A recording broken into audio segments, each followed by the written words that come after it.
की on the spot निर्णय झाला, महिलांना न्याय मिळाला? आज राष्ट्रीय महिला आयोगाच्या वतीनं राष्ट्रीय महिला आयोग आपके द्वार या जनसुनावणीचं आयोजन अमरावतीमध्ये आम्ही केलं होतं. या जनसुनावणीमध्ये अमरावतीमधल्या अनेक महिला इथे पोहोचल्या होत्या आणि त्या सगळ्यांचं व्यवस्थितपणे म्हणणं आज ऐकून घेतलं आहे.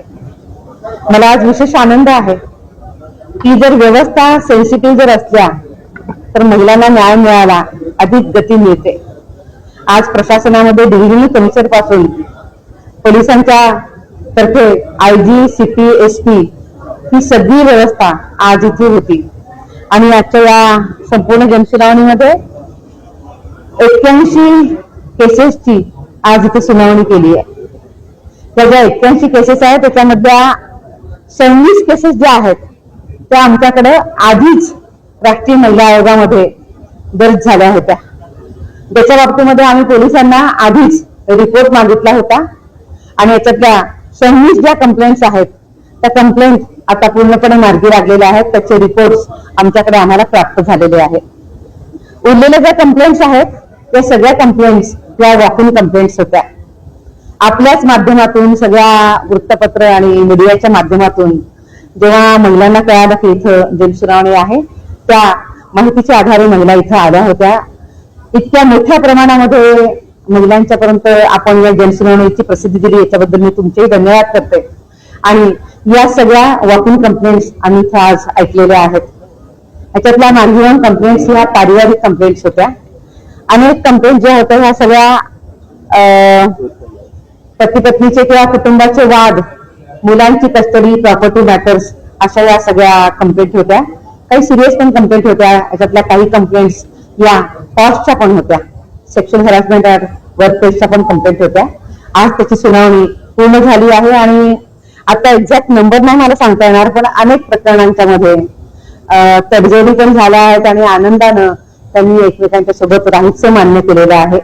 याच्याशिवाय ज्या केसेस पेंडिंग होत्या, पोलीस कारवाई करता वाट बघत होते, अशाही केसेस आज पोलिसांकडे आम्ही पाठवलेल्या आहेत आणि येणाऱ्या अलग अलग वेगवेगळ्या प्रकारे काही ठिकाणी 3 दिवसामध्ये, काही ठिकाणी आजच FIR आता दाखल करायला सांगितलं आहे. एका प्रकरणात मी पोलिसांना सांगितलं आहे की आज मी जाण्यापूर्वी त्या प्रकरणामधला FIR दाखल झाला पाहिजे.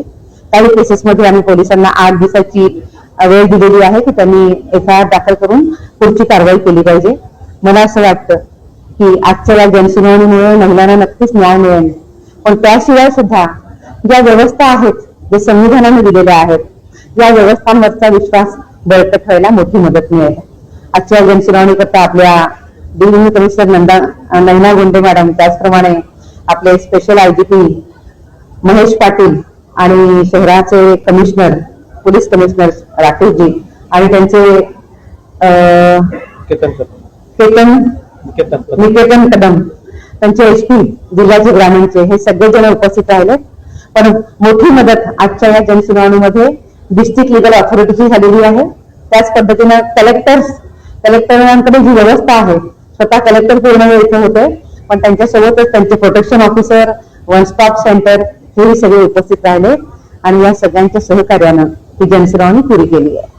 608 तक्रारी महिला आयोगाकडे अत्याचाराच्या आलेल्या आहे अशी माहिती अदिती तटकरे मंत्री जे आहेत त्या महिला बालकांनी विधानसभेमध्ये आज दिलेली आहे. हा आकडा मला असं वाटतं की आपण 2-3 गोष्टींच्या नजरेने आपण बघितलं पाहिजे. हा आकडा खरंच खूप मोठा आहे. पण मी तुम्हाला हेही सांगते की कंप्लेंट जेव्हा येतात तेव्हा कित्येक वेळेला कमिशनच्या मॅन्डेटमध्ये त्या कंप्लेंट असतीलच असं नाहीये. पण मग असं जर उत्तर दिलं तेव्हा महिला असं म्हणतात की आम्ही कुठे जायचं तक्रारी करायला. त्यामुळे त्यांचं म्हणणं खरं आहे. त्यावेळेला त्या सगळ्या कंप्लेंट्स पाहाव्या लागतात आणि त्यांना मग थोडंसं मार्गदर्शन पण करावं लागतं की तुमची ही कंप्लेंट तुम्ही इथे जाऊन तुम्ही सांगू शकता, त्याचं निराकरण करू शकता. त्यामुळे हा नंबर खूप मोठा दिसतो. दुसरं अजून एक असं आहे की महिला आयोग कुठलाही असू देत, केंद्रीय आमचा महिला आयोग तर आम्ही अजिबातच असं करत नाही की एक वेळेला कंप्लेंट आली आहे तर केवळ ती कंप्लेंट पुढे सरकवली आणि आम्ही ती क्लोज केली असं आम्ही करत नाही. आम्ही वाट बघतो. म्हणजे कंप्लेंट आली, तिची सुनावणी झाली, आधी परिवार परामर्श केंद्रामध्ये किंवा डालसाच्या आपले जे ऍडव्होकेट्स आहेत त्यांच्याकडे आम्ही त्यांना पाठवलं. दोघांनी प्रयत्न केला की त्या दोघांचं व्यवस्थित मनोमिलन व्हावं, पण तेही जर होत नाहीये तर मग पोलिसांकडे पाठवावं लागतं. कित्येक वेळेला मग त्यानंतर FIR होतो, पण केवळ FIR झाला म्हणून मग आम्ही पुन्हा ते सोडून दिलं असं पण होत नाही. आम्ही पुढे वाट बघतो की FIR झाला आहे त्याच्यावरचं चार्जशीट दाखल झालं पाहिजे. असं करत करत अशा अनेक दिवस किंवा अनेक अशा वेळेला या सुनावण्या कराव्या लागतात आणि मग त्या केसेस क्लोज होतात. त्यामुळे ह्याचं जे क्लोज होण्याचं जे प्रमाण आहे हे थोडस सावकाशाने चालणार आहे. हो किंवा नाही मध्ये केसेस बंद नाही होत, त्याला वेळ द्यावा लागतो दोघा नवरा बायकोंना विचार करण्याकरता, काम करण्याकरता. त्यामुळे हे नंबर वाढत जातात. पण मी हे पण म्हणेन की आपल्याकडे उत्तम व्यवस्था आहे. आपल्या ज्या व्यवस्था आहेत त्या तर सेन्सिटिव्ह आहेच आहे, पण डिस्ट्रिक्ट लिगल ऑथॉरिटी सारखी व्यवस्था अतिशय उत्तम काम करते आहे. आमचे कमिशन्स खूप प्रयत्नांची पराकाष्ठा करतायत. आणि दुसरी महत्वाची गोष्ट की आता कायद्याच्या बाबतीमध्ये जाणीव जागृती बरीच वाढते आहे. महिला आपल्या अधिकाराकरता आता अवेअर आहेत आणि मग त्यामुळे स्वाभाविक रीतीनं कंप्लेंट्स करण्याचं प्रमाण सुद्धा वाढतं आहे. हे पण आपण लक्षात घेतलं पाहिजे.